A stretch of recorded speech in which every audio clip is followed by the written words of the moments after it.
Miami, which is kind of the perfect place, in South Beach and so on. We are the Out of Bounds Show, ESPN 105.9 The Zone. You can watch the show on YouTube. Search Out of Bounds Sports. And we welcome in Steve Palazzolo, NFL insider. He joins us on the Farm Bureau Insurance guest line. What did you think about my pontificating to start this segment, Steve P? Pretty solid description of Mike McDaniel and what he could be in a Netflix documentary or series. Yeah, he's an interesting guy. And it's funny because sometime in 2021, when he was the offensive coordinator with the Niners, he just started doing more press conferences. Like middle of the season, all of a sudden he's got like a quote, going out there every single week, almost like they were building up his brand to become a head coach the next year. And then he gets the head coaching job with the Dolphins. And he has done a nice job, getting them back on track and giving them an opportunity to compete and get into the playoffs. Yeah, no doubt. He has done a good job. I know that you and I've kind of been on this kick here lately, but it's like we don't emphasize enough how freaking hard it is to win in this league and to stay around and to have, you know this because of all the studying and research and how long you've been doing this. But, dude, you get somebody like John Harbaugh. That's freaky what he's been able to do and the staying power he's had, Steve. Yeah, and I think I may have mentioned that part of it next week. You don't get too many coaches who have an opportunity to win with different quarterbacks. And I think Lamar Jackson's great, but, John Harbaugh win with Joe Flacco. Nobody really thinks Joe Flacco's great or even was great. But they were so competitive every year with Flacco. John Harbaugh's done a really nice job building a system around Lamar Jackson and his skill set so that they could be one of the better teams in the league. Andy Reid has a history of winning pretty much no matter which quarterback you gave him, Donovan McNabb, Alex Smith, Mahomes, of course.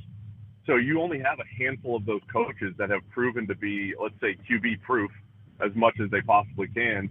And then some of the ones, some of the great ones, Bill Belichick never really won without Brady, and we don't see Sean Payton necessarily winning without Drew Brees, and which is actually, you're going to hate this, but Mike McCarthy showing that he can win with Aaron Rodgers and Dak Prescott, maybe, I don't know, or maybe he's just blessed to have a guy like Dak.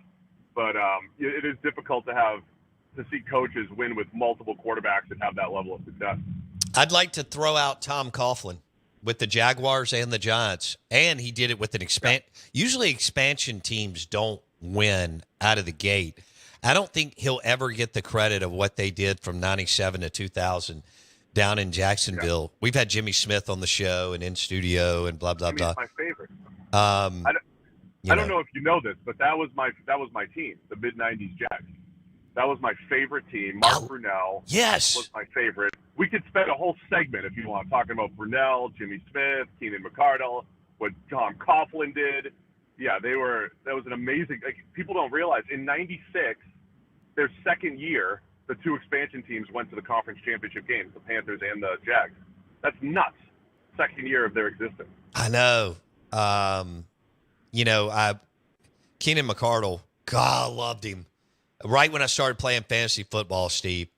Oh, yeah. So good. He was, that's back when we would get together, and draft at a bar. And and Keenan McCardle, people were like jumping over each other to get him. And he was one of my favorite players. And then I was thinking, Jimmy Smith talked about how, hey man, I was at the Cowboys and I thought I was going to be a Cowboy. That's what players automatically, assume. I get it. He's like, I'm at the Cowboys, and he goes through this real bad medical deal, and then not sure where he's going to end up, and he ends up with Jacksonville. I heard Elway talking over the summer. Steve, you may have seen it. I don't remember which podcast out of the 9 million out there, but he said, he said people forget the year before we won it, the first one. Obviously, they went back-to-back in the 90s. The year before, we were the number 1 seed, and Jacksonville came out to Denver and beat us. I don't forget it. I rewatch that game every year. It was amazing. I love it. The Jags that year, I'm sorry, but in 96, they were 4-7 at one point. won their last 5 games to go to 9-7, and then beat Jim Kelly's Bills, Jim Kelly's last game, and then John Elway's Broncos in the playoffs in the second year of their existence. That's when I started really falling in love with Mark Brunell and that whole team. Yeah, the 96 Jags were out of this world. Dude, I knew I liked them because they threw it around, and which is crazy because, Coughlin kind of comes off as this super conservative, run it up the middle guy, yet what he did with the Jags in the 90s with Jimmy and McCardle was just so much fun. And then they had Fred Taylor from Florida, right? Yep. Yeah, drafted Fred Taylor in 98. Okay. And that made the offense that much better. So, yeah, they were loaded. He was so good. If he'd have played at a big-time – they were new and down in Florida, and, they're not a blue blood like the Steelers or the Eagles or the, Bear, all these other teams that have been around forever. If Fred Taylor plays for a bigger franchise that has more TV eyeballs, he gets more credit. That dude could flat out play, especially his first, Steve P, 4 or 5 years. He was unbelievable, wasn't he? He was absolutely, yeah. He was unbelievable. Big plays, power, he had it all. So what's the number one topic on your show podcast this week? So we go game by game. We're driving in right now to go game by game, previewing everything. We talked a little bit yesterday about how offense was a little down, or the passing attack around the NFL was down. And I don't know if you felt that watching the games, but lowest number of passing yards in the NFL in at least 15 years for a week one. Lowest number of passing touchdowns in a week one in about 15 years. I mean, it's trending a little bit more to this throw underneath, more conservative type of football, where you're going to get a little bit more run game and a lot more QB running than you've ever seen. So that's an interesting trend around the league that I'm just keeping an eye on, and I thought it was pretty evident coming out of week one. Those two people that play fantasy football probably like, man, I put up fewer points than I usually do, or whatever it might be, or I had a bunch of disappointing receivers, and I think that showed up league wide that passing is down a little bit right now, especially where it was just 3 or 4 years ago. Okay, I saw that. 30-something touchdowns over the weekend, just 5 years ago, 64 week one. Steve Palazzolo on the Out of Bounds show. Tell me, is that because, and we don't make a big deal of it because most people aren't that interested in it, but when they had 4 exhibition games, if your starter got around 12 snaps per game, especially years ago, you ended up with 50 snaps to kind of get ready and really set and really see full speed in game live action. And that's a big deal to kind of get in with your receivers and tight ends and so on. And now you may not take any or less than 10. Do you think there's something to that as we've gone from 4 to 2 games, Steve? And even then, a lot of these guys aren't playing in those? I think there's a little bit of that. I think, honestly, it's just the way the league has gone. I think the high-end quarterback talent is lower than it's ever been. I think I always reference that last era where there was probably 8 or 10 quarterbacks. You're like, yeah, of course, these guys are the best QBs in the league. And I think beyond that, I think just the style of quarterback has changed. You have more QBs who are going to run. They're going to be a part of the design running game. Justin Fields started this weekend. Anthony Richardson, those guys, led their team. Or Richardson led his team in rushing. Fields ran the ball 14 times. Josh Allen is running all over the place. You're just getting more scrambles than you ever have, more design runs than you ever have. So, and then the other part is I think defenses are just playing soft. They're just sitting back, letting teams take the underneath stuff, and teams are running against it a little bit more, again, using the quarterback sometimes. So I think it's part schematic, part just the style of quarterback that's come in the last few years, and then there might be some of that week one rust coming out of the preseason that you're talking about as well. Okay, interesting. That's true. Stylistically, totally different than Manning and Brady, who were great. But the guys, what they're doing today is totally different. All right, let's go to Saints Cowboys. This is a big one around here with the Saints right down the road and the Cowboys and Dak. So The Saints played a bad team, but still exceeded expectations last weekend. Cowboys go on the road, take care of business against the Browns. I know it's early. I don't think the Cowboys have a running game, and then I don't think they have a lot outside of CD. So let's start there. Is it way too early for me to be making a statement like the Cowboys could struggle to run the football considering what they've got personnel-wise in Dallas? Yeah, I mean, I think it's probably a little early for that. I mean, look, the Saints seem different in the dome, right? When they have those games at home where the defense is locked down and they're just feeling it. And I don't know how much to make of week 1 against the Panthers, if the Panthers are just that bad or if the Saints are just better than I expected. Because I feel like I've been down on the Saints throughout the offseason, and I'm a couple weeks away from apologizing for being down on them. Thought the offensive line was going to be an issue. I don't know if they had made enough personnel changes on defense, especially. I don't know if the youth on the defensive front was ready to take the next step, but they just dominated from start to finish. So yeah, I mean, the Cowboys are still going to be a pass first team, even against the Saints. I don't think it'll look as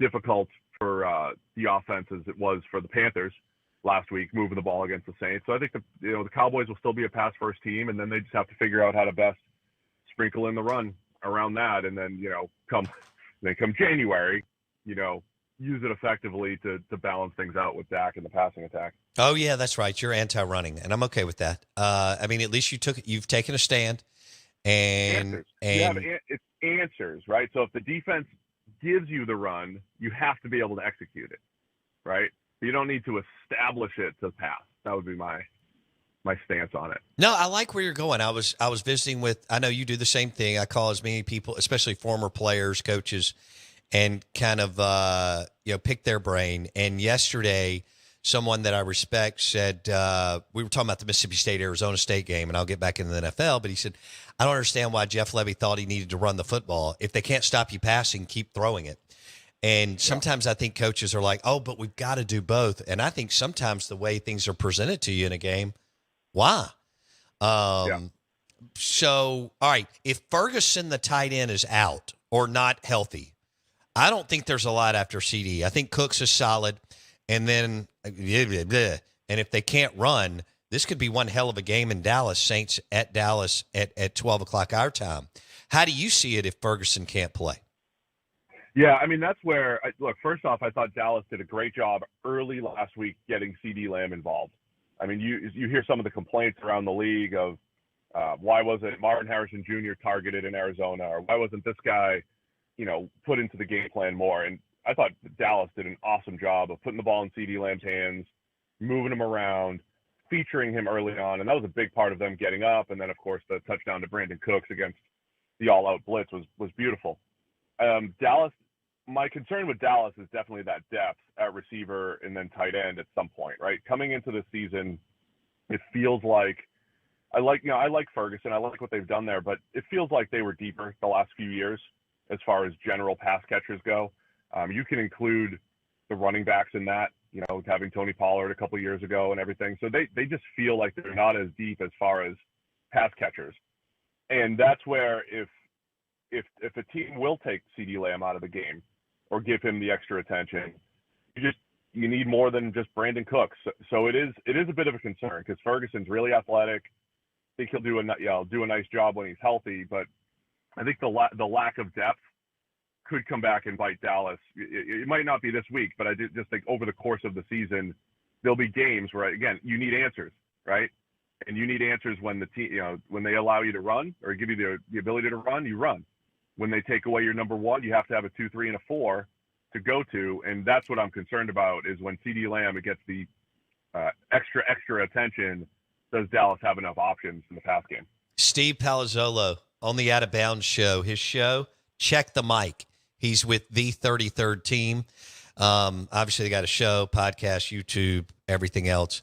And you can follow Steve on Twitter at Steve Palazzolo _ and find him. And he and Sam do a great job and have done a great job with their NFL/football show. He joins us on the Farm Bureau Insurance guest line. All right, what about the Saints? Do you with the way that Dallas can put pressure on you with Micah and others, it looked like to me last week Dallas went into Cleveland and just said, hey, we're going to let Dak take the snap. We're going to get the ball out of his hands. We know what Myles Garrett, among others, can do, and we're going to get this ball out quick. Is that what you expect from the Saints on Sunday, Steve? Yeah, I think they're going to have to. It's interesting. I mean, when Derek Carr is feeling it and he's playing confident and he's playing aggressive throughout his whole career, it's like, wow, why, do that every week. And if you could bottle up good Derek Carr and put him out there every week, you got something special. The problem is the consistency, but he was so confident and throwing the ball down the field and making plays inside of structure, outside of structure. But to me, I don't know if they're going to be able to do that against Dallas because of what you said. You got the pass rush. They got to get rid of the ball quicker. I was so impressed with the Saints tackles, right? You got Talise Fuanga as a rookie moving from right tackle to left tackle. You got Trevor Penning moving to right tackle. I thought that would be an issue in year one. I thought their guards would be an issue because they have been in past years, and they were unbelievable against the Panthers. Now, the one caveat to that, though, is I think the Panthers' defensive front is terrible. I think they're awful, right? So as good as they look, I don't know. That's what happens after week one. It's like, was this team that good or is that team that bad? So I still want to go back to my preseason take here. The Saints' offensive line could have some issues, and I think it will show up this week against Dallas. So, yeah, I think the Saints are going to have to get rid of the ball quickly, get the ball out of Carr's hands, but you have to find that balance, or you still have to take your shots, right? You still have to take your shot plays down the field. That's when Derek Carr's at his best. That's when you get Rashid Shaheed in there stretching the field because that dude's unbelievable. Mm-hmm. And so it's going to be a tough balance for the Saints. Get rid of the ball, but also make sure you get the ball down the field and take some chances. All right, I love to do this as far as Dak and pick your brain. Okay, so we had an Alabama fan just giving me all kinds of grief on our text line within the last couple of weeks. Steve Palazzolo, NFL insider on the Out of Bounds show, ESPN 105.9 The Zone, driven by your next Nissan Pathfinder at Cannon Nissan in Jackson. If everything is equal, front office, coaching, personnel, who does Steve Palazzolo take? Dak Prescott or Tua? Oh, I'd take Dak. Yeah, I would take Dak. I think Tua is such a good fit for Miami because if you told me in Miami, I might say Tua because I've seen it, right? I've seen him operate that offense and operate the way Mike McDaniel wants. So I think there's something to that. And that's not saying Tua is a system guy. I just think the fit with McDaniel is outstanding. But if you're saying all things equal, I think Dak's a better all-around QB than Tua. Because he can do more. He can attack more levels of the field without the scheme, you would say, But, man, Tua's developing. I know you weren't necessarily a Tua guy, but he does some special stuff with the ball, with anticipation and ball location and everything. But, yeah, I would take Dak over Tua in a vacuum. Are you buying – you were gung-ho him coming out. He was in a bad spot with the Browns. I've got a couple of minutes here. Are you buying Baker Mayfield, or is it other things happening around him? And that's Baker at Tampa, obviously. No, I mean, I'm starting to buy Baker Mayfield again. He's just disappointed me, Bo. He's just let me down so many times through the years. But I'm starting to buy it because he's starting to play. And, look, Mike Evans is outstanding. Chris Godwin looks like he's turned back the clock 2 or 3 years where he looks quicker and faster. They've added some talent in the receiver room. I love what they've done there, building around Baker Mayfield. But, this is what he was supposed to be coming out, was accurate, a guy that could, make all the throws, be consistent, make a few plays with his legs. And then people that questioned Baker's attitude coming out, I used to always think that would work for him, right? The guy was a walk-on at Texas Tech and started as a freshman. The guy was a walk-on at Oklahoma, goes in and Bob Stoops is like, hey, I'm going to be starting for you. And Bob's like, what? All of those things I thought would work in Baker Mayfield's favor, this underdog mentality that he brought to college football. And it took him a few years, but I think he might be there. I think he might be there. I'm not saying he's Patrick Mahomes. No. But I think he's starting to get into this, hey, he's legit, and if he keeps playing clean football the way he is, then the Bucks are, they're dangerous. They were Final 8 team, last year, and they could be in that mix once again. I've got 1 minute. If you were hiring right now today, NFL GM Steve Palazzolo, would you hire Dan Campbell or Jim Harbaugh? Dan Campbell. Yeah. Is he the hottest coach in the league, arguably, right now? Yeah, I've just seen him do so much good stuff recently at the NFL, right? Yeah. Game management, getting people to play. Dan Campbell gets it, and he's awesome. He is awesome. Hey, have a great weekend, buddy. Thank you, man. Thank you. Appreciate it. Enjoy the Skyline Chili. That's Steve Palazzolo. His new show, Check the Mic. You can find it. YouTube, Apple Podcasts, Spotify. Those guys get down with the get down when it comes to NFL. And they had the #1 podcast last year. And we appreciate him coming on the show and hanging out with us. Jackson, I thought that was fun. Saints Cowboys for 10 minutes. Could be one hell of a ball game in Dallas this weekend. Derek Carr, Dak Prescott. Here we go. Saints Cowboys at noon on Sunday. And you can listen on ESPN 105.9 The Zone.